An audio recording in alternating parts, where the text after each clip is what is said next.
415 गाथाओं के आधार पर अपन यहाँ पर एक अध्ययन परिचर्चा, जितने भी हमारे विद्वान उपस्थित रहेंगे उनके आधार पर हम यहाँ चर्चा करना चाह रहे हैं।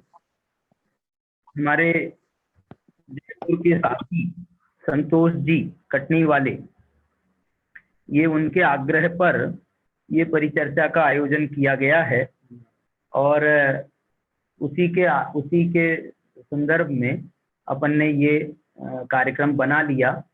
हमने संजय जी से बात की, सर्वोदय अहिंसा संजय जी बड़ा मलहरा से, तो उन्होंने कहा ये टाइम हमारा फ्री भी है, तो इस टाइम पर हम ये कार्यक्रम अच्छे से चला सकते हैं। उन्होंने तो हमको 7, सवा 7 तक के करने की भी परमिशन दी है, लेकिन अपन जितना संभव होगा, हम लोग यहाँ पर सोनगढ़ में हैं, तो अभी 7:30 से 8:30 बजे तक पूज्य गुरुदेव श्री का अष्टपाहुल का प्रवचन चल रहा है। इस कारण से हम वो कार्यक्रम को भी हमें अटेंड करना है। इस कारण हम यहाँ पर 7, सवा 7 बजे ही ये समय सार की परिचर्चा को अपन पूरा कर देंगे। 7 बजे ही करने का भाव है, और कभी 2-4 मिनट आगे पीछे हो जाए बात अलग है। और इसमें आचार्य कुंद के जो हृदय तक अपना पहुंचने का भाव रहेगा। मैंने अपने प्राकृत के भी जो जानकार हैं, हमारे वीर सागर जी, अनेकांत जी, सुदीप जी को भी मैंने मैसेज किया है, प्रियांश जी को भी मैसेज किया है, और वो लोग भी यदि इससे जुड़ेंगे तो इसमें और आनंद आएगा, ऐसा हमें लगता है। इसलिए अपन इसको अब प्रारंभ करते हैं। और एक बहुत बड़ी बात ये अनायास हो गई कि आज ही आचार्य कुंद का आचार्य पदारोहण दिवस है। आचार्य पदारोहण दिवस से मतलब ये है कि आज के दिन उनको आचार्य पद पर आरूढ़ किया गया था। आपको मालूम होगा इतिहास थोड़ा सा कि आचार्य कुंद की जो दीक्षा है वो उनके 11वें जन्म दिवस पर 11वें जन्मदिन का पहला वर्ष मान करके, जब उनका दशाब्दी मनाई जा रही थी, 10 साल के हो गए थे आचार्य कुंद, उस दिन ही आचार्य कुंद का जन्मदिन भी है, और उसी दिन आचार्य कुंद का दीक्षा दिन भी है। ऐसा ही हमारे 24 तीर्थंकरों में शायद 19 तीर्थंकरों के साथ में ऐसा है, 19 के साथ में है ना, कि उनका जन्म कल्याणक की तिथि और दीक्षा कल्याणक की तिथि ये एक साथ आती है। माने ऐसा लगता है जैसे जन्म कल्याणक उनका जन्मदिन मनाया जा रहा होगा, और उनको जन्मदिन के समय ही ये विकल्प आ गया और ये वैराग्य जाग गया कि भैया तुम किसका जन्मदिन मना रहे हो, इस शरीर का जन्मदिन मनाना है क्या? हमको तो अपनी आत्मा का जन्मदिन मनाना है। ये आत्मा सिद्धत्व को कब प्राप्त हो और सिद्ध स्वरूप का, सिद्ध गति का जन्मदिन कब हमारा प्रारंभ हो, तो इसलिए जो है उनको वैराग्य आता है और वो दीक्षा लेकर के चले जाते हैं। तो इसी बात को ध्यान में रखते हुए हम जो हैं यहाँ पर चर्चा कर रहे हैं। मैं ये भी निवेदन करना चाहता हूँ हमारे साथ में जुड़े हुए सभी साथियों को, जो हमारे साथ में यहाँ जुड़े हैं। यहाँ पर ये संतोष जी बैठे हैं, यहाँ संयम जी बैठे हैं, यहाँ पर सामने स्वर्णलता जी भी यहाँ पर बैठी हैं। हम लोग यहाँ 4 लोग तो यहाँ पर हैं ही, और आप लोग जो भी साथ में बैठे हैं, वो कोई क्या तरीका होगा विनीत जी रेज हैंड करने का या उनको बोलने का है? विनीत जी भाई साहब, रेज हैंड कर सकते हैं, और इसके अलावा अपन अनम्यूट आप भी कर सकते हैं, मैं भी कर सकता हूँ, कोई इशू नहीं। अच्छा, किसी को भी नहीं, लेकिन वो जो हम लोगों ने मोबाइल से लगाया है ना, तो वो उसमें हमको पता तो नहीं चल रहा, चलेगा ना कैसे कौन आ रहा है? अच्छा, रेज हैंड करने पर हो जाएगा जी। और हम भी इसको सेट किया है, तो हमारा अप्रोच नहीं है जी कोई इशू नहीं भाई साहब, मैं करता जाऊंगा। जो भी लोग रेज हैंड करेंगे तो मैं उनका मतलब उनको अनम्यूट कर दूंगा, या जिसका भी आप नाम लेंगे उनको भी मैं अनम्यूट करता जाऊंगा। अभी हमको कम से कम आप इतना तो बता दो, अभी जो जुड़े हैं अपने साथ में, वो कौन कौन अपने साथ में जुड़े हैं, उनको अपन एक बार जो है परस्पर मिलन कर लेवे। जी बिल्कुल। पंडित नंदकिशोर जी जुड़ चुके हैं, शांतिनाथ जी भाई साहब जुड़ चुके हैं, हाँ और प्रज्ञा दीदी जुड़ चुकी हैं। तो ले लो ना। हेलो जय जिनेंद्र हो जाए। जी। सभी के वीडियो बंद है भाई साहब, तो फोटो लाना पॉसिबल नहीं हो रहा है। आप लोगों से निवेदन है कि जो भी आप लोग इससे जुड़े हैं वो अपने वीडियो ऑन कर लेवे, कुछ नहीं तो थोड़ी देर के लिए कर लेवे, और हम जो है परस्पर एक बार मुलाकात कर लेवे, जय जिनेंद्र कर लेवे। तो यदि सुन रहे हो तो आप जुड़ सकते हैं। हाँ भैया। संजय जी भी हमारे साथ में जुड़े हैं। हाँ, संजय जी बड़ा मलेरा, और जय जिनेंद्र भाई साहब, शांतिनाथ जी, शांतिनाथ जी, जय जिनेंद्र। चलिए, और कोई, ये भी अच्छे अभ्यासी हैं अपने शांतिनाथ जी। और वहां पर जो पुणे में प्राकृत जो केंद्र है ना, ओरिएंटल रिसर्च सेंटर, उससे भी ये कुछ अध्ययन का कोई कोर्स कर रहे हैं। तो शांतिनाथ जी भी हमारे साथ में जुड़े हैं। और ज्योति शाह, ज्योति शाह हमारे साथ में रेज हैंड कर रही हैं, यदि वो स्क्रीन पे आए।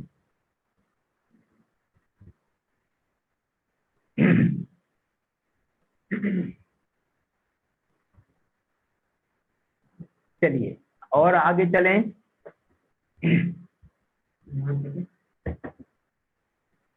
हाँ जी, निलय जी, नहीं निलय, निलय जी, जय जिनेंद्र।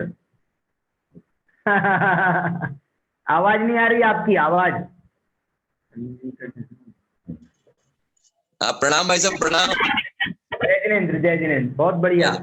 चलो, आपका स्वागत है समय सार परिचर्चा में। हाँ जी। ज्ञप्ति, ज्ञप्ति है क्या? अच्छा, ज्ञप्ति तुम्हारे ही है जुड़ा है। और कोई है?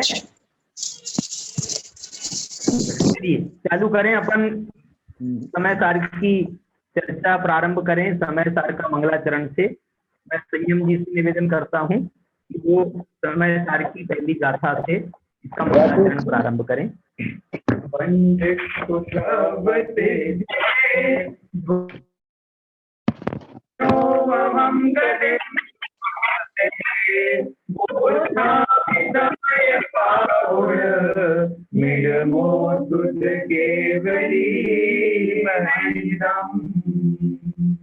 इसके साथ में अपन अभय जी से भी मैं निवेदन करूंगा कि वे इसका पद्यानुवाद से इसका प्रारंभ मंगलाचरण करें। अभय जी, मैं तो पहले समय सार की स्थिति का हिंदी अभय जी, हाँ हेलो राकेश जी, आवाज आ रही कि नहीं भाई? अरे भाई साहब आ रही है। जी जी भाई साहब, आपकी आवाज आ रही है। की स्तुति का हिंदी पद्यानुवाद पढ़ना चाहता हूँ। पहले स्तुति, समय सार की स्तुति से मंगलाचरण करें अपन, फिर बाद में मैं पद्यानुवाद निकालूंगा। संसारी जीवों के भाव मरण क्षय हेतु हुई करुणा। अभय जी जुड़ रहे हैं क्या? विनीत जी, भाई आवाज नहीं आ रही क्या? हाँ अभय जी भाई साहब जुड़े हुए हैं। भाई साहब जुड़े हुए हैं, आवाज भी आ रही है, कोई दिक्कत नहीं। शायद राकेश जी भाई साहब के यहाँ नेटवर्क प्रॉब्लम है, तो वॉइस थोड़ा लेट पहुंच रही है उनके पास में। संसारी जीवों के भाव मरण क्षय हेतु हुई करुणा। वीर प्रभु ने करी प्रवाहित संजीवनी सुधा सरिता। लगी सूख ने जब सरिता तब करुणा रस उर में उमड़ा। समय सार भाजन में मुनिवर कुंद कुंद ने उसे भरा। कुंद कुंद ने ग्रंथ रचा स्वस्तिक करते मुनि अमृत चंद्र। हे ग्रंथादिराज तुझ में है भाव भरे ब्रह्मांड सकल। तेरी वाणी में उपशम रस भावों का झरना झरता। अंजलि भर भर अमृत रसो सकल मुमुक्षु जग पीता। जो अनादि की विस्मय मूर्छा शीघ्र उतरने लगे अहो। पर भावों से हटकर परिणति निज स्वरूप में तन्मय हो। व्यवहार आश्रित भंगों का भेद कहे निश्चय ग्रंथ महान। तू ही प्रज्ञा छैनी अनुपम ज्ञान राग को भिन्न बखान। साधक का साथी अरु जग का सूर्य वीर प्रभु का संदेश। दुखी हृदय को शरण प्रदाता शिवपुर का पथ तू ही एक। कर्म बंध रस ढीला होता समय सार को सुनने से। ज्ञानी जन का हृदय जानते जो जन समय सार जाने। समय सार की रुचि होते ही विषयों की रुचि होय विनष्ट। जिस पर समय सार रीझे तो उस पर ज्ञायक देव प्रसन्न। सप्त स्वर्ण के पत्रों पर यदि रत्नों की अक्षर लिख दें तो भी कुंद कुंद के सूत्रों का मूल्यांकन हो न सके। तो भी कुंद कुंद के सूत्रों का मूल्यांकन हो न सके। बोलिए कुंद कुंदाचार्य देव की जय। ग्रंथादिराज समय सार परमागम की जय। संजय अब्बू दिखाओ पीडीएफ तो मैं पद्यानुवाद पढ़ूंगा। वीर चरण वंदन करूं गुरु गौतम उरधार। कुंद कुंद आचार्य कृत कहूँ समय का सार। ध्रुव अनुपम अरु अचल गति को प्राप्त सिद्ध को नमन करूं। श्रुत केवली भगवंतों द्वारा कथित समय का सार कहूं। दर्शन ज्ञान चरित में स्थित जीवों को स्वसमय जानो। उद्गल कर्म प्रदेशों में स्थित जीव पर समय है जानो। है सर्वत्र लोक में सुंदर समय एक निश्चय को प्राप्त। अतः एक में बंद कथा करती उत्पन्न विरोध विवाद। सबको श्रुत परिचय अनुभव है काम भोग अरुबंध कथा। निज एकत्व विभक्तात्म की प्राप्ति हुई नहीं कभी कथा। वह एकत्व विभक्त आत्मा दर्शाऊं निज वैभव से। दर्शाऊं तो करना प्रमाण यदि चूकूं तो चल नहीं गो। ये 5 कथाएं पीठिका की, इसलिए मेरे ख्याल से अभी इतने ही पर्याप्त है। अब चर्चा शुरू हो जाए।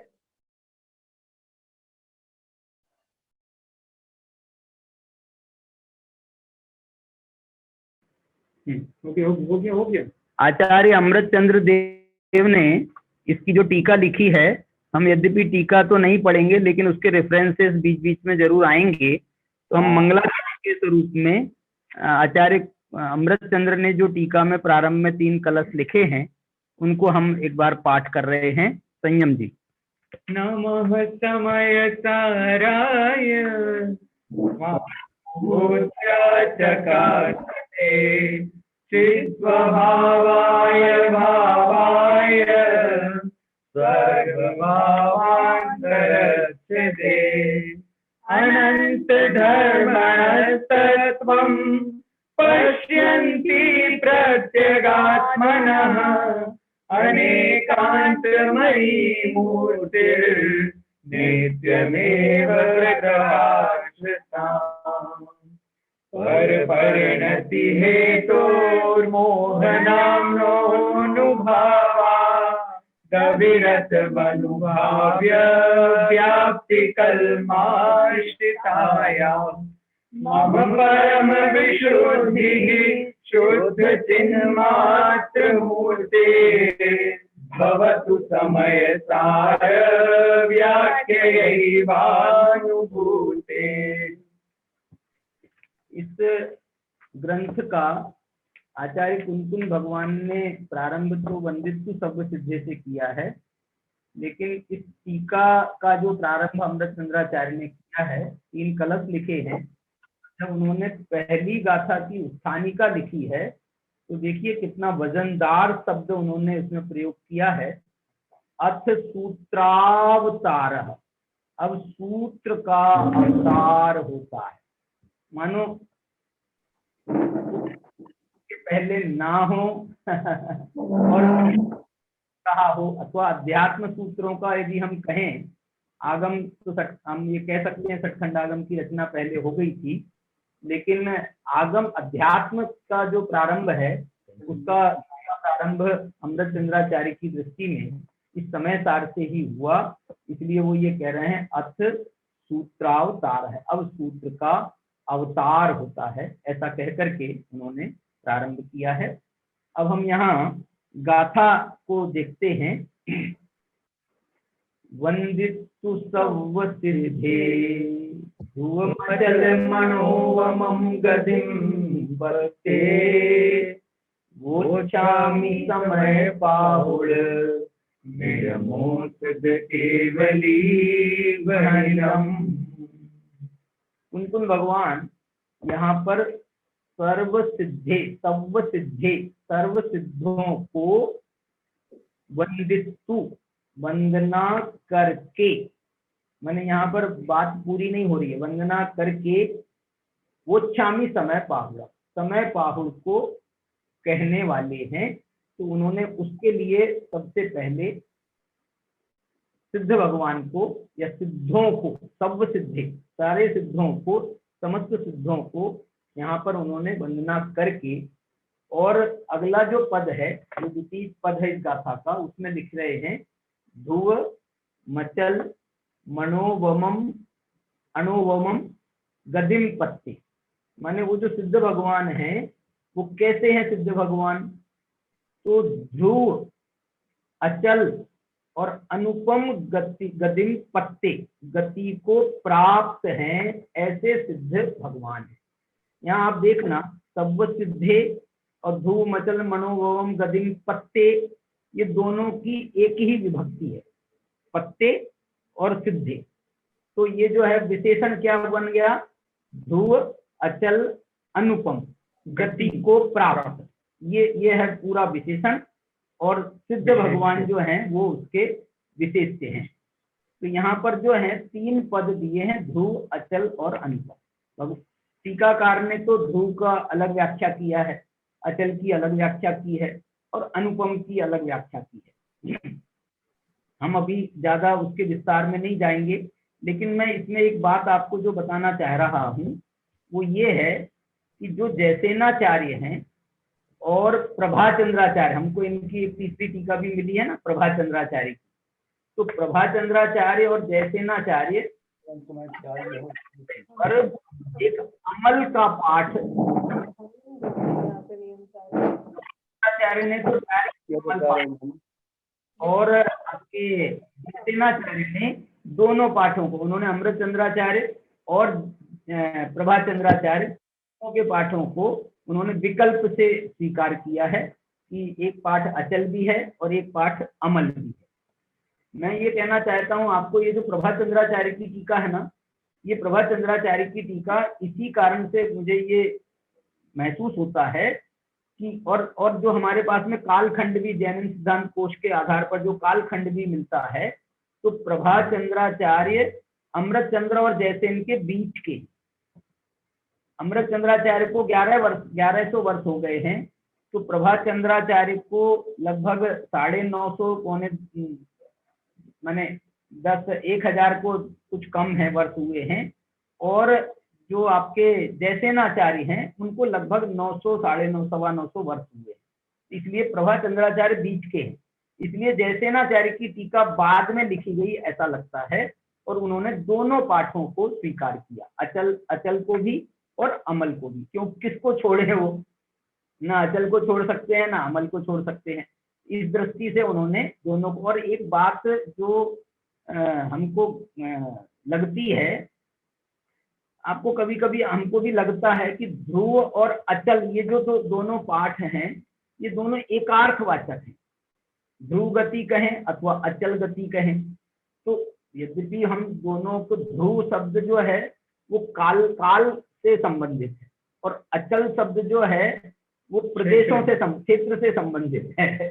तो उनके अचल प्रदेश हैं सिद्धों के, इस कारण से हम अचल पाठ को कह सकते हैं। और ध्रुव जो है, अब वो उनकी गति जो है ऐसी गति को प्राप्त हुए हैं कि जिसका कभी नाश नहीं होगा, ऐसा ध्रुव गति है। इसी कारण से प्रवचन सार की कौन सी 17-18 नंबर की गाथाएं हैं, उसमें ये कहा है कि हे सिद्ध भगवान, आपका ऐसा उत्पाद हुआ है जिसका कभी व्यय नहीं होगा। और ऐसा मैंने, यद्यपि उत्पाद व्यय द्रव्य हैं, आप भी उत्पाद व्यय द्रव्य है, लेकिन आपका उत्पाद ऐसा हुआ कि जिसका व्यय नहीं होगा, और ऐसा व्यय हुआ, संसार का व्यय हुआ ना, जिसका कभी उत्पाद नहीं होगा, और मोक्ष का ऐसा उत्पाद हुआ है कि जिसका कभी व्यय नहीं होगा, और आप शुद्धात्मा रूप से सदा काल विराजमान रहोगे। इसलिए ये जो है ये द्रव्य का प्रतीक है। तो इस कारण से यहाँ पर जो है इस गति को ध्रुव गति कहा गया, अचल कहा गया, क्षेत्रवाची अर्थ ले सकते हैं। लेकिन एक पाठ जो अमल पाठ है, वो अमल पाठ इस बात का प्रतीक बन रहा है, क्योंकि अमल जो है ये सिद्ध भगवान का सबसे बड़ा विशेषण है। क्योंकि सिद्ध भगवान की जब भी चर्चा आती है, मोक्षमा प्रकाशक में तोडरमल जी ने भी कहा, जहां जहां भी चर्चा आती है तो ये मिलता है कि जो द्रव्य कर्म, नो कर्म और भाव कर्म से रहित हैं, वो है सिद्ध भगवान। क्योंकि अनंत भगवान द्रव्य कर्म, नो कर्म, भाव कर्म से सर्वथा रहित नहीं हुए। भाव कर्म से रहित हो गए, द्रव्य कर्म में 8 द्रव्य कर्मों से रहित हुए, और नो कर्म तो पूरा का पूरा शरीर उनके साथ में है। लेकिन सिद्ध भगवान जो है वो द्रव्य कर्म, नो कर्म, भाव कर्म से रहित है, और इन तीनों कर्मों की एक शब्द में मल संज्ञा है। द्रव्य कर्म मल, भाव कर्म मल और नो कर्म मल, इनकी एक शब्द में मल संज्ञा है, और उसका नाश हुआ है, इसलिए अमल। इस कारण से सिद्ध भगवान को अमल कहने में भी ये विशेषण जो है बहुत बड़ा एक अर्थ की पूर्ति करता है।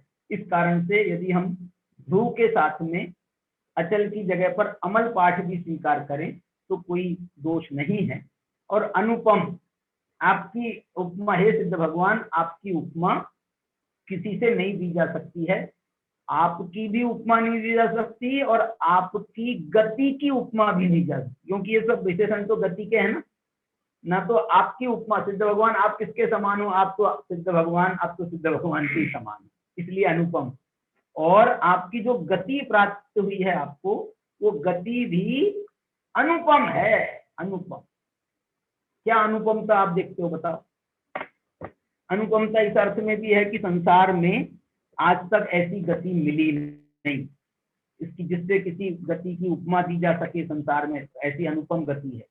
दूसरा, अनुपम का भाव ये भी हम समझ सकते हैं कि जो शुद्ध आत्म प्रदेश हुए ना सिद्ध भगवान के, शुद्ध आत्म प्रदेश, तो वो शुद्ध आत्म प्रदेश जो है वो ऐसी अनुपमता कोई संसारी को नहीं है उपलब्ध। क्यों? क्योंकि बाधाएं बहुत हैं। यहाँ पर जो है सिद्ध भगवान को जो कौन सा कर्म है ना, अपना नाम कर्म, अगुर लघुत्व गुण प्रकट होता है उनको नाम कर्म के अभाव से। तो वो जो अगुर लघुत्व गुण है वो उनका जो है इतना उसमें क्रिस्टल क्लियर हुआ है उनके प्रदेश कि एक माही अनेक राजे, कितने ही सिद्ध भगवान उनके अंदर में प्रवेश कर जाएं तो कोई बाधा नहीं है, ना उनको दूसरे सिद्ध भगवान से और ना दूसरे सिद्ध भगवानों को उनसे। ऐसी जो है एक में अनेक राजे वाली जो स्थिति बन गई है, ये एक बात जो है अनुपम है। और भी सारी जो उनके गुण हैं, सारी जो 8 गुण हैं ना सिद्धों के, 8 गुणालम किया सिद्धा, तो 8 गुण जो हैं वो वास्तव में उनके अनुपम है, अनुपम। कौन से 8 गुण हैं? समुचित दर्शन ज्ञान, अगुरु लघु अवगाहना, सूक्ष्म धीरजवान, निराबाध गुण सिद्ध। ये अनुपम है, ये विशेषण जो है निराबाध वगैरह वगैरह जो है सारे विशेषण उनके अनुपम हैं।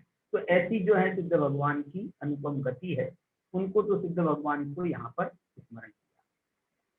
आप बताओ संतोष जी कि सिद्ध भगवान को इसमें विशेष रूप से क्यों नमस्कार किया गया? यहाँ कोई दीक्षा ले रहे थे क्या कि जो नमो सिद्धाणम कह करके, नमः सिद्धेभ्यः कह करके उनको नमस्कार करके जो है दीक्षा लेने का प्रसंग है क्या? क्यों सिद्ध भगवान को? इसमें अरहंत को, महावीर भगवान को क्यों नहीं याद किया? प्रवचन सार में महावीर भगवान को प्रणमामि वर्धमानम कहा, यहाँ पर क्यों कहा? भाई उनका अल्टीमेट ऑब्जेक्ट जो था वो अत्यंत अप्रतिबुद्ध जीव को धर्म में लगाने का था। हाँ। और जो सिद्ध के गुण हैं, जो हाँ। सिद्ध हैं, हाँ। वो आत्मा के लिए सिद्धत्व बताना, सिद्धत्व के द्वारा आत्मा बताना चाहते हैं, इसलिए सिद्धत्व को हाईलाइट किया। ये जो है सुनील जी कुछ कहना चाहते हैं अपने, सुनील जी, सुनील जी राजकोट बोल रहे हो सुनील? हाँ जी, हाँ जी। ये आप राकेश जी भाई साहब, अभी आपने जो बताया वो जो प्रदेश अभी तक नहीं हुए थे, अब वो प्रदेश हुए, तो प्रदेश तो असंख्यात तो वैसे के वैसे ही है, तो प्रदेशों से मतलब है कि कुछ और अपेक्षा होनी चाहिए? प्रदेश जो है भाई, इनके जो सिद्ध भगवान के जो प्रदेश है ना, वो चंचलता रहित हो जाते हैं, अचल हो जाते हैं। चला चलता जो ये प्रदेशों में थी योग के निमित्त से, तो इनकी चला चलता रहित हो गए। ये चलपना उसमें समाप्त हो गया है, इस दृष्टि से हम अचल कह सकते हैं। और इसमें टीका में क्या लिखा है अमृतचंद्राचार्य ने, आप देख सकते हो। सिद्ध भगवान को अचल क्यों कहा है? ये लिख रहे हैं कि अनादि काल से प्रभावों के निमित्त से होने वाले पर में भ्रमण उसकी विश्रांति के वश अचलता को प्राप्त हो गए। देखो ना, ये भ्रमण का निषेध किया है, परिभ्रमण का निषेध हो गया, इसलिए अचल हो गए, ऐसा हम कर सकते हैं। मैं तो ये कह रहा हूँ जो ऐसा अभी संतोष जी ने बताया कि वो सिद्ध भगवान को विशेष रूप से स्मरण इसलिए किया जा रहा है कि यदि हमको, क्योंकि समय सार शुद्धात्मा को बताने वाला ग्रंथ है, और शुद्धात्मा का यदि कोई प्रतिच्छंद के स्थानीय है तो वो अरहंत नहीं है, अरहंत नहीं है, अरहंत नहीं है। सिद्ध भगवान जो हैं वो प्रतिच्छंद के स्थानीय हैं, इसलिए सिद्धों को यहाँ पर स्मरण करके उन्होंने वहां से प्रारंभ किया है, और उसका जो है टीकाकार अमृतचंद्र ने इसी तरह से उपयोग भी किया है। अभय जी भाई साहब ने जो पत्ती है ना, अशरीरी सिद्ध भगवान, हाँ हाँ, तो हम जब वो विधान के दिनों में साथ में घूमते थे तो मैंने अभय जी भाई साहब को पूछा कि आदर्श तुम्ही मेरे का क्या भाव होना चाहिए। अच्छा, बहुत बढ़िया, बहुत अच्छा। बिजोलिया में मेरी बात हुई थी उनसे। संस्कृत में आदर्श का अर्थ होता है दर्पण। हाँ। तो वो दर्पण को कोई नहीं देखता है, दर्पण में अपने आप को देखते हैं, तो वो प्रतिच्छंद स्थानीय के अर्थ में वो बहुत बढ़िया प्रयोग किया है। बहुत अच्छा। हाँ जी। छाया, प्रतिच्छंद का अर्थ एक छाया भी होता है ना? छाया भी होता है, हाँ बराबर। छाया को बताने वाला है, प्रतिबिंब को बताने वाला, प्रतिच्छंद कहो, प्रतिबिंब कहो। हाँ। उसके बहुत सुंदर, बहुत सुंदर। जो अमल का भाव अपन कर रहे हैं, तो अमल वाला भाव अचल वाले भाव में भी तो है ही ना। मतलब मेरे कहने का ये मतलब था कि अचल शब्द में जिसकी विश्रांति हुई है, यही तो मल थे, और उन मलों का जहाँ अभाव हुआ है। और ये बात मैं इसलिए भी कह रहा हूँ, अचल शब्द के प्रयोग का सीधा संबंध अवतार शब्द से पड़ रहा है।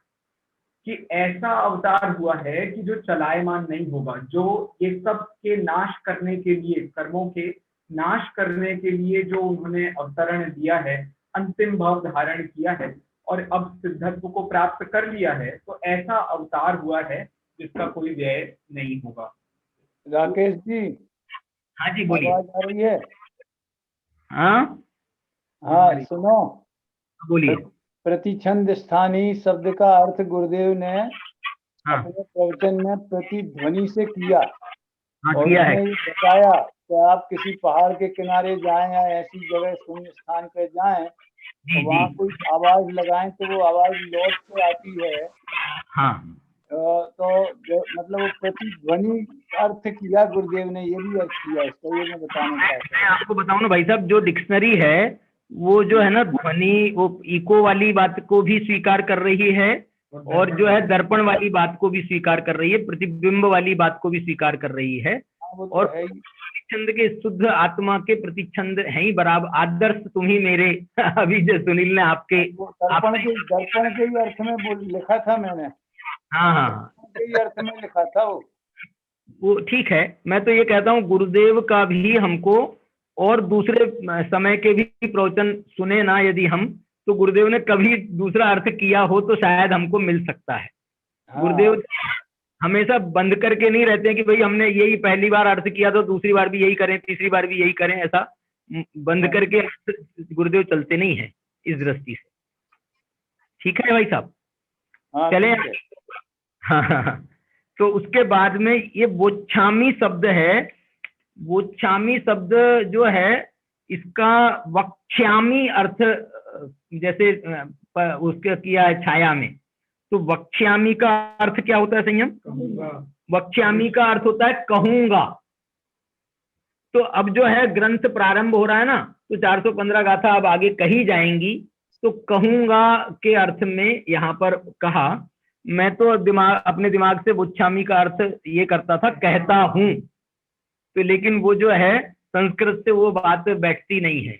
लेकिन मैं कहता हूं, मैंने अब निकट भविष्य में तो कहने वाले हैं ना, वर्तमान जो है उनका प्रारंभ हो ही गया, इसलिए कहता हूं अर्थ करने में भी दिक्कत नहीं होना चाहिए। फिर इसके बाद में ये विशेष बात ये जरूर कहना चाहते हैं अपन कि इसमें जो है प्रवचन सार में तो उन्होंने कोई ऐसी प्रतिज्ञा की ही नहीं, प्रतिज्ञा वाक्य प्रवचन सार में नहीं है। जैसे इसमें कहा ना वोच्छामी समय पाहुड़म, तो वहां पर प्रवचन सार में तो कोई प्रतिज्ञा वाक्य नहीं है, तो इसलिए वहां पर वो प्रतिज्ञा वाक्य नहीं है, इसलिए जो है किसका कहा हुआ है ये भी नहीं मिल रहा है। नियम सार में तो केवली श्रुत केवली द्वारा कथित ऐसा पाठ मिलता है, केवली शुद्ध केवली भणिदम, जबकि समय सार जो है ये शुद्ध केवली भणिदम कह रहा है। मतलब ऐसा भी अपन अर्थ इस पे विचार कर सकते हैं कि इसके लिए आत्मा के ज्ञान के लिए, आत्मा का अनुभव करने के लिए, आत्मा को समझने के लिए केवली की आवश्यकता नहीं है, ऐसा अर्थ करें। श्रुत केवली से ही काम चल सकता है। और जो है अथवा ऐसा कहें कि उनको श्रुत केवलियों के द्वारा प्राप्त हुआ था, जैसे भद्रबाहु को याद भी किया है ना कुंद कुंद ने, तो भद्रबाहु जो है श्रुत केवली थे, अंतिम श्रुत केवली, तो उनसे प्राप्त हुआ। सीसेन या भद्रबाहु ऐसा बोध पाहुड़ में उन्होंने कुंद कुंद ने अपने गुरु के रूप में, कुंद कुंद ने यदि किसी को स्मरण किया है पांचों परमागम में तो भद्रबाहु को ही स्मरण किया है, और अपने को सीसेन कह करके और उनको गुरु कह करके, उनको गुरु कह करके और स्वयं को उनका शिष्य कह करके उन्होंने स्मरण किया है। तो ये श्रुत केवली को शायद यहाँ पर शुद्ध केवली के माध्यम से वो भद्रबाहु तक पहुंच रहे हैं, ऐसा भी इसमें अर्थ निकल सकता है। और एक बात है, इसमें जो इनमो शब्द है, मिनमो समय पाहुड़म, तो अब क्या बचा इसमें? इनमो। इनमो, तो इनमो का अर्थ जो इन्होंने भी किया है इदम ओ, और ओ का जो अर्थ है वो किया है अहो। ये भी अवतार, हाँ ये भी अवतार का सूचक है और बड़ा अहो भाव का प्रतीक है। अहो शुद्ध केवली भणिदम इदम अहो समय पाहुड़म, माने वो समय पाहुड़ कहने वाले हैं और उस समय पाहुड़ से खुद ही इतने क्या बोलना चाहिए, वो हो रहे हैं विभल, भाव विभल हो रहे हैं। अहो अहो अहो समय पाहुड़म, ऐसा कह करके उन्होंने इसमें याद किया है। हाँ जी, सुनील जी कुछ कह रहे हैं? अच्छा, ये राकेश जी भाई साहब, ये पहली गाथा के ऊपर जो प्रवचन है गुरुदेव का, वो श्रुत पंचमी के दिन प्रारंभ हुआ था। अच्छा। और संस्कृत जो उत्थानिका है, हाँ, जिसमें ये लिखा है ना अथ सूत्रावतारः, संस्कृत उत्थानिका पहली गाथा से पहले जो अथ सूत्रावतारः जो लिखा है जी, तो वो अर्थ से संबंधित गुरुदेव श्री ने थोड़ी चर्चा ली है इसमें, अर्थ मांगलिक के अर्थ में है।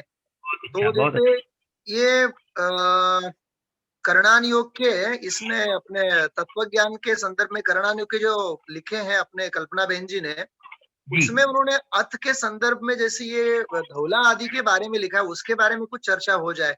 ये अर्थ जो है इस विशेषण का, इस शब्द का, नहीं इसका भाई साहब जो है ना, जो गुरुदेव ने अर्थ किया ना मांगलिक के अर्थ में, माने कोई भी शुभ कार्य का प्रारंभ हम करते हैं, शुभारंभ जिसको अपन कहते हैं, ये शुभारंभ का करने के लिए आपने अथ बोल दिया ना तो इट्स कंप्लीट, मतलब अपने आप में वो मंगल हो गया। लेकिन यहाँ तो उन्होंने अथ भी कहा, गाथाओं को सूत्र कह रहे हैं, और अवतार शब्द भी बड़ा मांगलिक शब्द है। तो इसमें जो है तीन शब्द उन्होंने मांगलिक, बड़े मंगल के प्रतीक शब्दों का प्रयोग किया है। अथ शब्द जो है मांगलिक के अर्थ में ही है। और कोई अर्थ मिलता है क्या संयम अथ का? नहीं तो अपने मनीष जी हैं, मनीष जी। हाँ, अवतार का अर्थ ये भी कर सकते हैं भाई साहब, बहुत अच्छा अर्थ संतोष जी कह रहे कि ये जो है ना परंपरा से प्राप्त हुआ है, अवतार हुआ है इसका। अवतार नहीं माने हमारा खुद का कुछ नहीं है हमारा खुद का कुछ नहीं है, ये जो है पूर्व परंपरा से आगम, जिसको अपन आगम अर्थ से भी कहते हैं, वो अर्थ भी इसका किया जा सकता है। चलिए, तो अपन एक गाथा का अपन ने ये भाव समझा है। अब इसका और कोई कुछ कहना चाहता हो तो अपन कहें, अथवा अपन आगे चल सकते हैं। हाँ जी, मनीष जी मेरठ, सुनाओ सर। जय जय। अभी 5-10 मिनट से जुड़ा हूँ, तो जो थोड़ी चर्चा सुनी बड़ा आनंद आया। हाँ जी सर। एक तो अभी आपने जैसे कह रहे थे ना बोक्शामी, हाँ, दरअसल बोक्शामी के पीछे थोड़ा सा जो प्राकृत के भेद हैं, उस भेद की वजह से फर्क पड़ जाता है। आमतौर पे हम कहते हैं कि ये कुनकुन देव की भाषा शौर सैनी प्राकृत है, लेकिन बावजूद इसके इसमें अर्धमागधी का काफी ज्यादा प्रयोग है।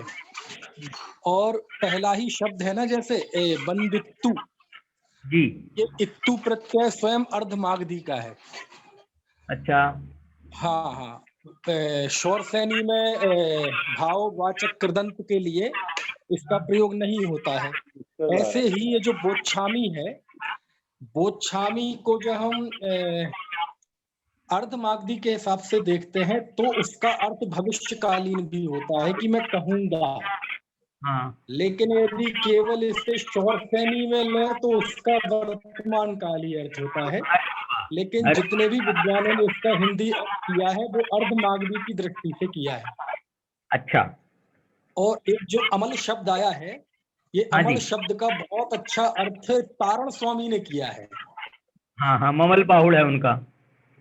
हाँ, ममल पाहुड़, और उसमें उन्होंने अर्थ किया है कि अमल का अर्थ ये भगवान आत्मा का विशेषण होने से आचार्य कुनकुन ने, समझ लीजिए, बहुत जानबूझकर इस शब्द का प्रयोग किया। उन्होंने निर्मल और अमल शब्द में फर्क बताया। और कहा अमल का अर्थ होता है जिसमें ना कभी मल था, ना कभी है और ना कभी होगा। और निर्मल का अर्थ होता है जिसमें पहले तो मलिनता थी लेकिन मलिनता का नाश करके निर्मल हुआ। ऐसा उन्होंने अर्थ किया है। और एक बक्षामी शब्द आया है, बनाया ना भैया सिद्धों का, तो सिद्धों को निर्मल विशेषण बनेगा कि अमल विशेषण बनेगा? अब उन्होंने जो व्याख्या की शब्द की वो मैंने बता दी, वो तो दिक्कत तो दोनों जगह है ना। और एक बोक्षामी का एक बहुत अच्छा अर्थ जो पंडित जयचंद जी छावड़ा ने किया है कि वक्षामी का अर्थ वक्ष धातु का प्रयोग संस्कृत में होता है कहे हुए को कहना, यानी जो कहा गया है उसे कहना। अच्छा। और पंडित जयचंद जी ने जो वक्षामी धातु से अर्थ निकाला कि जब कुंद कुंद देव कहते हैं बोक्षामी समय पाहुड़, तो चूंकि उन्होंने ये अर्थ निकाला है, वो अर्थ का सोर्स क्या था ये अभी तक मुझे पता नहीं चला, लेकिन पंडित जयचंद जी ने जब लिखा है तो हम उसे बिल्कुल प्रामाणिक ही मानते हैं कि कुंद कुंद देव को 5वें ज्ञान प्रवाद नाम के पूर्व में जो 10वां वस्तु अधिकार है उसके अंतर्गत जो 20 प्राभृत अधिकार हैं, उसमें एक प्राभृत अधिकार है समय प्राभृत, समय पाहुड़, और उसका ज्ञान आचार्य कुंद कुंद को गुरु परंपरा से था और वही उन्होंने बताया। जैसे अग्रायणी से भूतबली पुष्पदंत ने षटखंडागम दिया, ऐसे ही ज्ञान प्रवाद पूर्व के समय पाहुड़ से कुंद कुंद देव ने समय सार लिखा। इसलिए उन्होंने कहा कि मैं कहे हुए को कह रहा हूँ बोक्षामी, और वो श्रुत केवली द्वारा कथित है द्वादशांग। बराबर। तो ऐसा अर्थ पंडित जयचंद जी छावड़ा ने किया है और बहुत अच्छा अर्थ है। और जैसे उनके नाम के साथ पाहुड़ शब्द जुड़ा हुआ है और हमारे द्वादशांग के जो 14 पूर्व हैं, 14 पूर्व में 320 शायद ध्यान आ रहा, 320 प्राभृत अधिकार हैं पाहुड़। उन्हीं में कम पैडी पाहुड़ का सार षटखंडागम है, उनमें ही पेज दोष पाहुड़ का सार कसाय पाहुड़ है। तो हो सकता है उसी में समय पाहुड़ का सार ये समय सारो भौतिक रूप से जो हमारे सामने उपलब्ध है, ऐसा अर्थ पंडित जयचंद जी छावड़ा ने किया है। बहुत ऐसे ही एक अर्थ और मुझे ध्यान आ रहा है, जो इड़म शब्द का बहुत अच्छा अर्थ जैसे नाचार ने किया है। कौन सा? इड़म, इड़म, यह। हाँ हाँ हाँ। क्योंकि इदम, इदम संस्कृत में मतलब सामने जैसे कोई चीज हो प्रत्यक्ष, उसके लिए इस्तेमाल करते हैं। तो उन्होंने लिया इड़म मतलब ये समय सार स्वसंवेदन प्रत्यक्ष है, माने ये अंदर की तरफ, ये स्वसंवेदन प्रत्यक्ष, ये समय प्राभृत। तो ऐसा उन्होंने स्वसंवेदन प्रत्यक्ष जैसे नाचार ने अर्थ किया है ना। एग्जैक्ट शब्द मुझे ध्यान नहीं है, यदि आपके सामने वो टीका होगी तो देखेंगे। सारी चीजें शब्द के साथ प्रवचन सार में भी प्रयोग किया। एस शब्द का भी अर्थ ये किया ना प्रवचन सार में, प्रवचन सार में भी स्वसंवेदन प्रत्यक्ष अर्थ किया है, एस तो वहां भी किया है। हाँ हाँ। अच्छा, अथ के बारे में क्या बता सकते हो भाई साहब? अथ तो मंगल का सूचक है। अब चूंकि जैसे हमारे यहाँ अभिषेक होता है, तो अभिषेक के लिए हम मांगलिक करने के लिए घंटा बजाने लगते हैं, जय जयकार करने लगते हैं। कोई जब बड़ा आदमी आती है तो उसके स्वागत में घंटा बजाने लगते हैं, दुंदुबियां बजाने लगते हैं, शहनाई बजाते हैं। तो ऐसे ही जब भी कोई महान कार्य करते हैं लेखन के रूप में, तब जब कोई लेखक लिखता है तो लेखक के सामने तो शब्द ही हैं जो कुछ है, तो उस माहौल को मांगलिक करने के लिए वो एक शब्द इस्तेमाल करते हैं, अथ। अथ मतलब समय सार आ रहा है, सब खड़े हो जाओ, तालियां बजाने लगो, जय जयकार करने लगो। मतलब ये जो मांगलिक वातावरण होता है, लोक में तो हम करने लगेंगे, लेकिन लिखने में कैसे करें मांगलिक? तो यदि एक अथ शब्द लिख दिया तो समझ लो वो एक पूरा मांगलिक माहौल के लिए है, वो मांगलिक, इसके लिए अथ शब्द का इस्तेमाल होता है। और अवतार? अवतार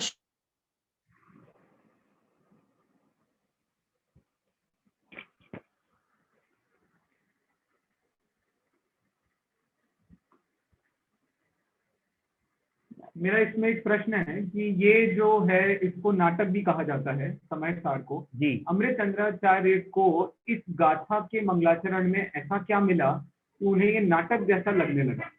क्या है नाटक की शुरुआत यहाँ से? भगवान ही नीचे उतरे हैं, भगवान की ही अनुभूति इन सूत्रों में आई है, इसलिए उन्होंने बहुमानवाची शब्द अवतार शब्द लिया, भगवान का ही अवतरण हुआ है। अच्छा, अब मैं दूसरा बोलता हूँ, सूत्र शब्द का प्रयोग क्यों कर रहे हैं? ये कोई सूत्र ग्रंथ तो है नहीं। नहीं, यही तो जयचंद जी छावड़ा ने यही तो इशारा किया है कि सूत्र कहते किसे हैं, जो श्रुत केवली द्वारा कथित हो, जो अभिन्न दशपूर्वी द्वारा कथित हो, गणधर कथित हो, उन्हें सूत्र कहते हैं। तो जब कुंद कुंद देव कह रहे हैं कि ये केवली श्रुत केवली कथित है, जय धबला में परिभाषा है और वो परिभाषा भगवती आराधना में है। सूत्र का बताया, सूत्र किसे कहते हैं?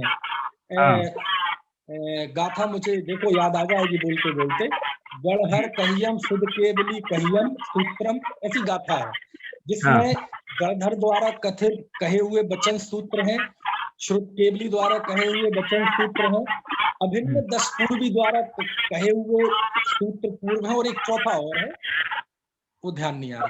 तो यदि वो कह रहे हैं कि ये समयसार श्रुत केवली द्वारा कथित है, तो इसके अनुसार वो समयसार सूत्र हो गया, क्योंकि सूत्र शब्द इतना बहुमानवाची है, यानी हमारे मूल द्वादशांग को ही सूत्र कहते हैं। द्वादशांग में जो गणधर आचार्य ने जिसकी रचना की उन्हें ही सूत्र कहते हैं, और यदि किसी रचना को सूत्र कह दिया जाए तो ये इस बात की बहुमान के लिए है कि ये वचन बिल्कुल श्रुत केवली द्वारा कथित और द्वादशांग में जो विषय है उससे संबंधित है। तो इसके पीछे एक टेक्निकल अर्थ भी है और बहुमान परक भी अर्थ है। नहीं, जो अपन ने तत्वार्थ सूत्र में सूत्र का अर्थ करते हैं कि संक्षिप्त वचन, तो ये ऐसा संक्षिप्त वचन सही है। जब व्याकरण की दृष्टि से तत्वार्थ सूत्र में जो सूत्र शब्द है वो तो दरअसल मूल नाम तो सूत्र है नहीं, ग्रंथ का तो नाम है तत्वार्थ, बस इतना नाम है, तत्वार्थ ही मिलता है। तत्वार्थाधिगाम, तत्वार्थ भाष्य, तत्वार्थ वृत्ति, तत्वार्थ राजवार्तिक, तत्वार्थ श्लोक वार्तिक, सूत्र उस नाम में शामिल नहीं है। लेकिन वो संस्कृत के अनुसार जो सूत्र की कंडीशन है, संक्षिप्त हो, सारगर्भित हो, अर्थ की पूर्णता हो, उस अर्थ में वह सूत्र है। तो अपने वीरसेन स्वामी ने धबला में उसके लिए तत्वार्थ सूत्र शब्द का इस्तेमाल किया है, तभी से वो सूत्र शब्द उसमें एक रूढ़ी से जुड़ गया, लेकिन मूल नाम उसके में सूत्र है नहीं। और सूत्र उसे इस अर्थ में कहते हैं क्योंकि व्याकरण सम्मत और एक जो तकनीकी बारीकियां हैं सूत्र की वो उसमें लागू की गई है।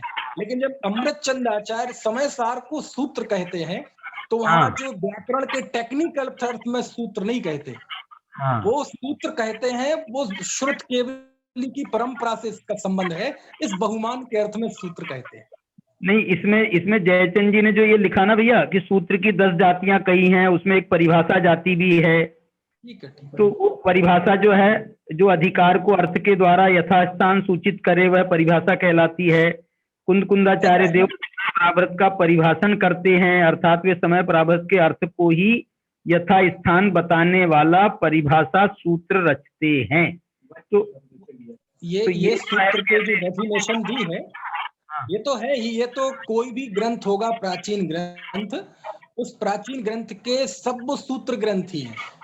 प्रवचन सार भी सूत्र ग्रंथ है, रत्रगण श्रावकाचार भी सूत्र ग्रंथ है, उस अर्थ में तो सभी सूत्र ग्रंथ है, हो जाएंगे ना, वही सभी सूत्र। लेकिन जो अवतार के साथ भाव जुड़ा हुआ है, अथ सूत्र अवतार है, एक जो उन्होंने एक विहंगम भाव भूमिका दी ना, उसमें टेक्निकल अर्थ ना लेके वो अर्थ है कि ये सूत्रों के रूप में भगवान का अवतार हो रहा है और भगवान के वचन श्रुत केवलियों के गणधर के वचन के रूप में ही अवतरित होते हैं और उन्हें सूत्र कहते हैं, और ये समयसार वही सूत्र है।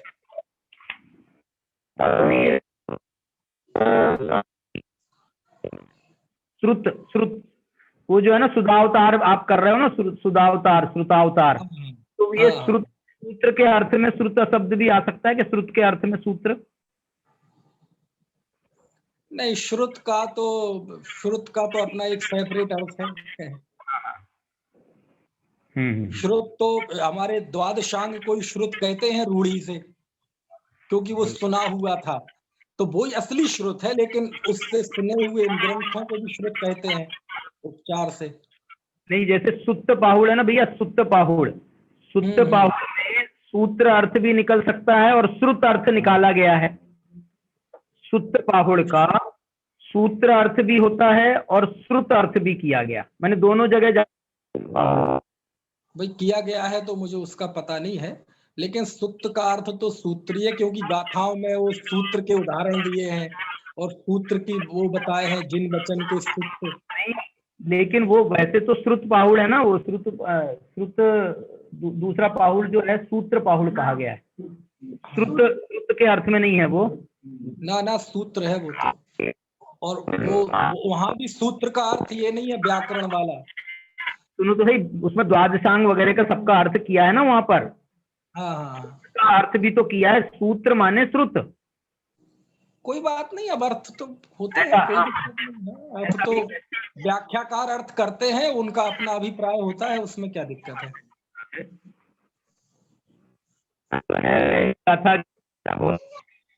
अपन अब एक गाथा और ले सकते हैं अभी, और उसको एक गाथा और लेते हैं कल भी।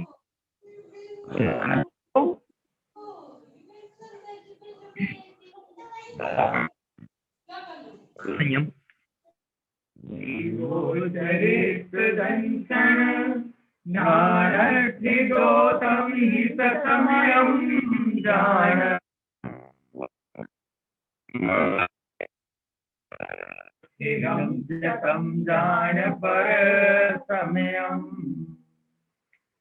अब देखो यहाँ पर समय को कहने की प्रतिज्ञा हुई है, वो छामी समय पाहुड़, समय पाहुड़ को मैं कहता हूं। तो अब सीधा प्रश्न है, समय किसे कहते हैं, समय क्या है। मजेदार बात यह है कि कुंद भगवान समय क्या है ये तो तीसरी गाथा में बताएंगे, लेकिन पहले उस समय के भेद बताते हैं। समय के दो भेद उन्होंने स्वसमय और परसमय ऐसे भेद कर दिए, और वो दो भेद के में पहले भेद की चर्चा उन्होंने स्वसमय के रूप में ससमयम के नाम से की, और दूसरे पंक्ति में परसमयम के माध्यम से उन्होंने परसमय की चर्चा करी। माने ये बात विचारणीय मुझे बहुत लगी कि इसमें पहले समय की व्याख्या होनी चाहिए थी या समय के भेदों की चर्चा होनी चाहिए थी। इस पर यदि हम विचार करें तो मैं इस पर जो है अपने विचारक, अपने विद्वानों से भी निवेदन करूंगा कि इस पर क्या कारण हो सकता है। लॉजिक से भी हम विचार कर सकते हैं। मेरे चित्त में जो लॉजिक आ रहा है वो ये लॉजिक है कि कह तो ये रहे हैं, मैं समय ही कहता हूँ। टीका में जब अमृतचंद्राचार्य ने इसकी उत्सानिका बनाई है, तत्र तावत समय एवं अभिधीयते, अब समय को का ही कथन करते हैं, तो उन्होंने समय का कथन करते हैं ये तो कहा, लेकिन गाथाकार जो हैं उसके समय के भेद बता रहे हैं, स्वसमय और परसमय। अब मैं इसमें जो दूसरी बात कहना चाहता हूं कि तीसरी गाथा का यदि हम उत्थानिका देखें तो तीसरी गाथा की उत्थानिका है कि अथ एतद बाध्यते। कि वो जो है तीसरी गाथा खुद कह रही है कि हमने जो दो भेद किए हैं उन दो भेदों का हम खंडन करते हैं। अथ एतद बाध्यते, बोले ये समय के दो भेद करना उचित नहीं है। ऐसा लग रहा है मुझे कि जैसे दूसरी गाथा पूर्व पक्ष की है और तीसरी गाथा उत्तर पक्ष की है।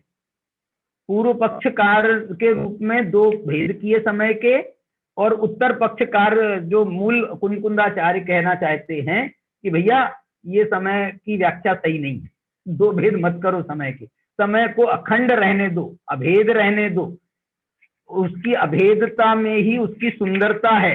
एयत निश्चय गदो समो सवत्स सुंदरो लोए, बंध कहा एयत्ते तेन विसंवादिनी होदी। ये जो है पर समय की चर्चा आप करते ही क्यों, बंध कहा। पर समय में जब उनने व्याख्या की है ना, तो पुग्गल कम्म पदेशठिदम, पुद्गल कर्म के प्रदेशों में स्थित होने का नाम पर समय है। तो ये इसके माध्यम से बंध कथा का कथन है, बंध कथा है। पर समय में पुद्गल कर्म के प्रदेशों में स्थित होना ये बंध कथा का सूचक है। और ये कह रहे हैं कि बंध कथा क्यों करते हो, आत्मा बंधा ही नहीं है। आत्मा बंधा, और जो वो है ना अपना क्या बोलते हैं, एयत बंध जय बद्धौ मुखौ मुणयु, यदि तुम बंधा हुआ और मुक्त हुआ मानोगे आत्मा को तो तुम निश्चित रूप से बंधोगे। इसलिए आत्मा को बंधा हुआ और मुक्त हुआ नहीं मानो, ऐसा कह करके जो है यहाँ पर भी उसके संकेत में मुझे लग रहा है कि दूसरी गाथा खुद कुंद कुंद भगवान की है और तीसरी गाथा भी खुद कुंद कुंद भगवान उसी का खंडन कर रहे हैं। हम यदि दोनों गाथाओं को देखें तो आप मिलान करो चलो। जीवो चरित दंसन नानठिदो तम ही ससमयम जान। जीव को चारित्र दर्शन ज्ञान में स्थित कहें तो उसे स्वसमय कहा जाएगा, उसे स्वसमय जानो। और पुद्गल कर्म प्रदेशठिदम, पुद्गल कर्म के प्रदेशों में स्थित होना कहा जाए आत्मा का, जीव को यदि पुद्गल कर्म के प्रदेशों में स्थित होना कहा जाए तो यह उसका पर समय वाला रूप है, ये उसका स्वसमय वाला रूप नहीं है। इसमें जो स्वसमय पर समय की व्याख्या है, मुझे लगता है कि इसमें स्वसमय पर समय की व्याख्या बहुत अनेक प्रकार से संभव है। अनेक प्रकार से संभव है माने एक तो शुद्ध आत्मा, दर्शन ज्ञान चारित्र अपने गुणों में जो स्थित है, शुद्ध आत्मा, उसका नाम स्वसमय, और उसके पुद्गल के साथ में उसका जो बंध की अवस्था है, वो बंध की अवस्था जो है वो पर समय है। इस व्याख्या से चलेंगे तो जो स्वसमय है वही समय है। मतलब मैं इसलिए कह रहा हूं ये कि इसका सामान्य से अर्थ ये भी किया जाता है कि दर्शन ज्ञान चारित्र माने सम्यक दर्शन ज्ञान चारित्र। तो जो आत्माएं, जो जीव सम्यक दर्शन ज्ञान चारित्र में स्थित हैं वो स्वसमय माने सम्यक दृष्टि आत्माएं। सम्यक दर्शन ज्ञान चारित्र से जो युक्त हैं, सम्यक दृष्टि से लेकर चौथे गुण स्थान से लेकर के जो ऊपर वाली आत्माएं हैं वो स्वसमय, और जो मिथ्या दृष्टि आत्माएं हैं वो पर समय है, वो पुद्गल कर्म के प्रदेशों में स्थित हैं। लेकिन मैं ये कहता हूं इस बात को ऐसा क्यों नहीं लेते हो आप। यदि पर्याय दृष्टि से ही देखें हम तो सिद्ध भगवान स्वसमय है और बाकी के सब 13वें गुणस्थान और 14वें गुणस्थान तक के अनंत भगवान भी पर समय है।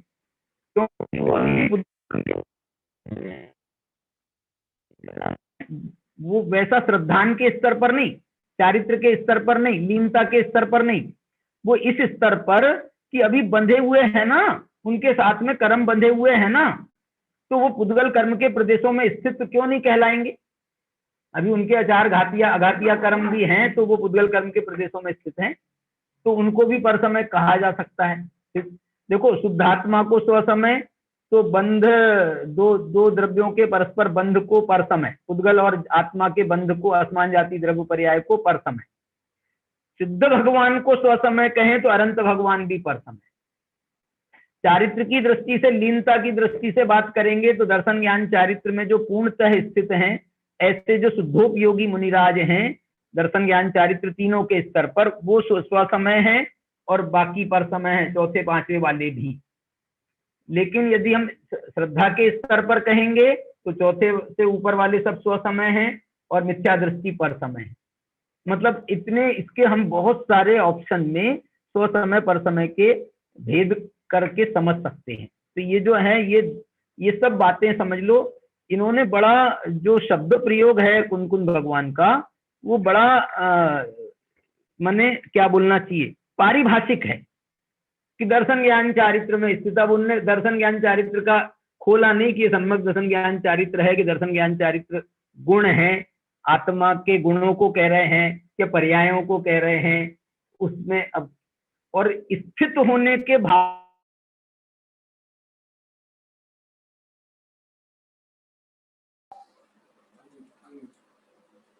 हेलो, इसमें स्थित होने के भाव से भी बात निकल रही है कि दर्शन ज्ञान चारित्र में कौन स्थित है।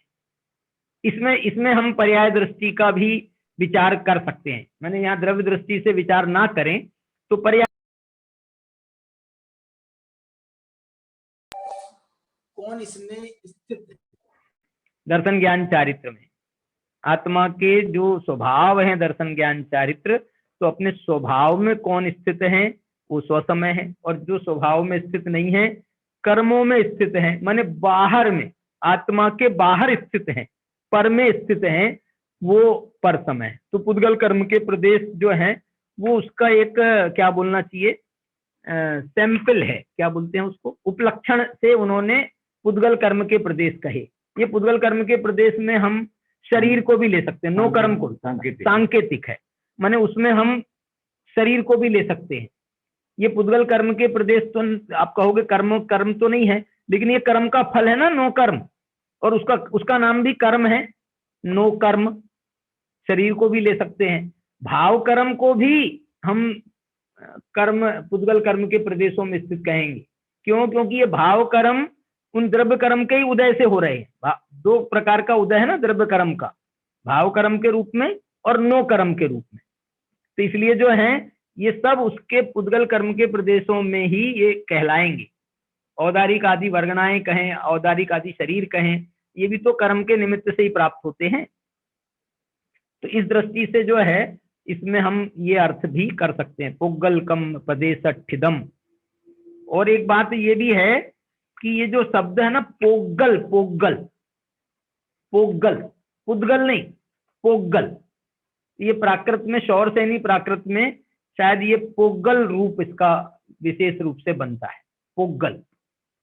और जो कुनकुन भारती से जो समयसार प्रकाशित है उसमें एक अभी मेरे को हेमचंद जी भी बोल रहे थे कि उनके पास में कारंजा में जो एक प्रति उपलब्ध है जयसेनाचार्य की या समयसार की एक प्रति उपलब्ध है हस्तलिखित में, तो उसमें ये जो है ना जान शब्द जो है ना, ससमयम जाने, जान नहीं है वहां, जाने भी पाठ मिल गया।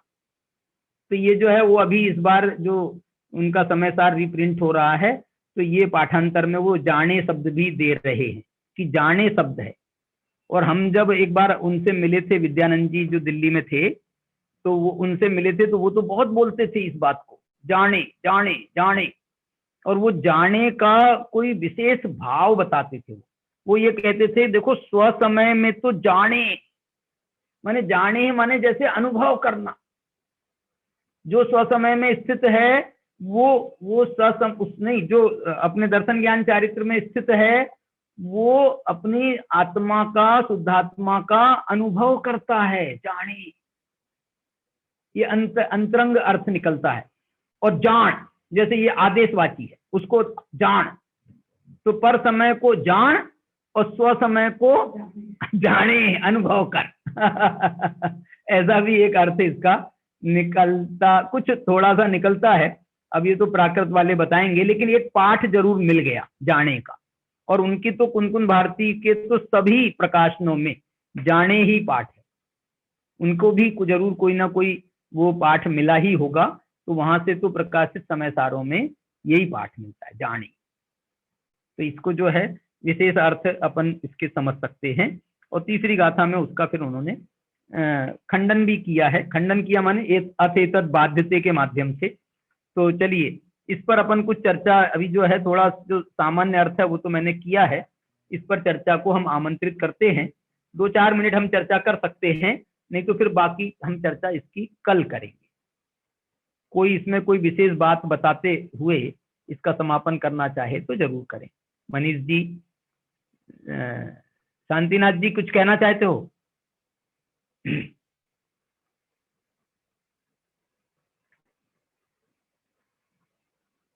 हाँ जी, अनम्यूट करिए भाई शांतिनाथ जी। चलिए, एक व्याकरण का, हाँ भाई साहब, एक व्याकरण का बहुत ही अद्भुत प्रयोग है इस गाथा में। हाँ, आप देखेंगे ऊपर की लाइन में है जीवो चरित्र दंसणाण ठिदो, ठिदो स्थितो, और नीचे है पुग्गल कम्म पदेशट ठिदम। क्या है स्थित होने की, लेकिन एक ही गाथा है, एक ही प्रकरण है, एक ही आचार्य है। ऊपर प्रयोग कर रहे हैं ठिदो और नीचे ठिदा। हाँ। अब ये दो प्रयोग किसी ने ऐसा भी निकाला था कि आचार्य कुंद कुंद को चूंकि व्याकरण का वगैरह का ज्यादा ज्ञान नहीं था इसलिए उन्होंने एक गाथा में दो अलग अलग प्रयोग किए, लेकिन ऐसा नहीं है। यहाँ आचार्य ने भाषा की बारीकी के जरिए बहुत बड़ी बात कही है। दरअसल ठिदो, प्राकृत में ठिदो स्थितः, जैसे हम संस्कृत में बोलते स्थितः, वही प्राकृत में ठिदो होता है, ये पुल्लिंग का रूप है। और ठिदम स्थितम ये नपुंसकलिंग का प्रयोग है। तो किया पुल्लिंग का प्रयोग, और पर समय के साथ आचार्य ने किया नपुंसकलिंग का प्रयोग। मतलब क्या हुआ कि दर्शन ज्ञान चारित्र में स्थित होना ही पौरुष है, वही पुरुष है। और जो पुद्गल कर्म के प्रदेशों में स्थित है ये नपुंसकता है। और नपुंसकलिंग का इस्तेमाल जड़ पदार्थों के लिए किया जाता है। तो जो कर्म पुद्गल कर्म के प्रदेशों में है तो वो जड़ ही है, वो पुद्गल ही है, वो पौरुषहीन है, नपुंसक है। इस तरह का भाव आचार्य ने व्याकरण की बहुत छोटी सी ट्रिक से उन्होंने कारीगरी से उसमें डाल दिया ये भाव। ठिदो ठिदम, ठिदो पुल्लिंग का, ठिदम नपुंसकलिंग का, इस तरह से। ऐसे एक पाठांतर ठिदा भी है, तो यही बात अपन पुल्लिंग और नपुंसक पर लाए हैं। उसी बात को आप एक वचन और बहुवचन पर भी ला सकते हो। जिसने उस आत्मा को प्राप्त कर लिया है वो महान हो गया है, ऐसे हम उसको बहुवचन का प्रयोग भी ठिदा होते ही बहुवचन बन जाता है। तो वो भी ठीक है कि जो जीव दर्शन ज्ञान चारित्र में स्थित हैं वो ही पुरुष हैं, बहुवचन हो जाएगा। पाठ है ना जीव, एक वचन का प्रतीक है। और वैसे दंसन नान चारित्र तीन है ना, तो तीन में स्थिता ऐसा भी करते हैं, चारित्र स्थिता, दर्शन स्थिता, द्वितीय चाहिए ना करने के लिए, द्वितीय चाहिए। चलिए कारक बनाने, चलिए अपन आज की चर्चा को यहीं पर विराम देंगे और अंतिम रूप में जो है जिनवाणी स्तुति के रूप में हम जिनवाणी स्तुति करते हैं। पश्यन्ति प्रत्यगात्मनः अनेकान्तमयी मूर्तिर्नित्यमेव प्रकाशयति।